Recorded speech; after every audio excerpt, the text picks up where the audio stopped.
Loué soit Jésus-Christ, sa grâce et sa paix soient avec vous.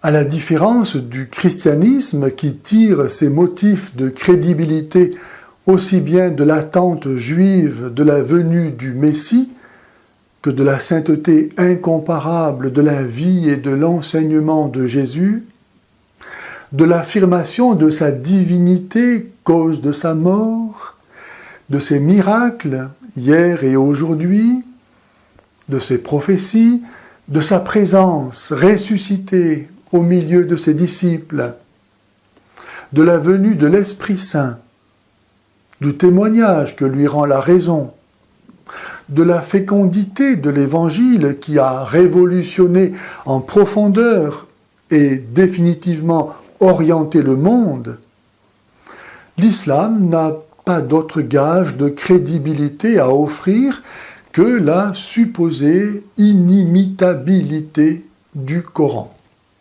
C'est ainsi qu'à plusieurs reprises, dans le Coran, Allah lance aux incrédules le défi d'apporter une sourate ou des versets semblables aux siens, et de l'impossibilité présumée de relever son défi, Allah en déduit la preuve de l'origine divine du Coran et par voie de conséquence de celle de l'islam. Par exemple, à la sourate 17 et au verset 88, nous lisons « Si les hommes et les djinns se concertaient pour produire quelque chose de semblable à ce Coran, ils ne sauraient y parvenir, même s'ils se prêtaient mutuellement assistance. » Les djinns étant ces créatures mi-anges, mi-hommes propres à la mythologie musulmane. Or voici que la sourate 72, qui porte précisément le titre « Les djinns », fait parler des djinns. Se pose alors la question, qui parle dans la sourate 72, Allah ou les djinns?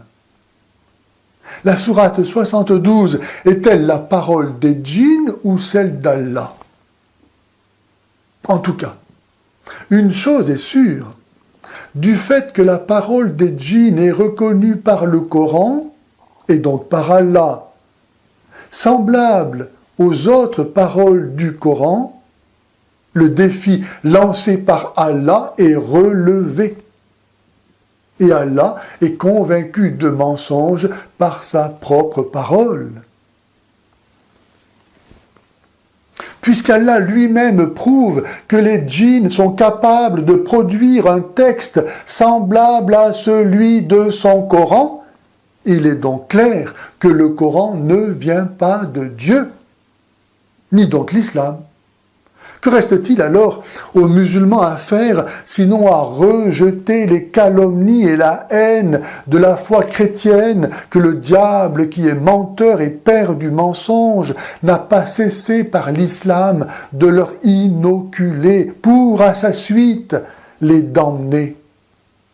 Que peuvent-ils faire de mieux que d'accueillir désormais et enfin, par le baptême, le pardon de leurs péchés et la vie éternelle que Dieu nous a donnée dans la mort et la résurrection de Jésus, le Messie? Que celui qui a des oreilles pour entendre, qu'il entende.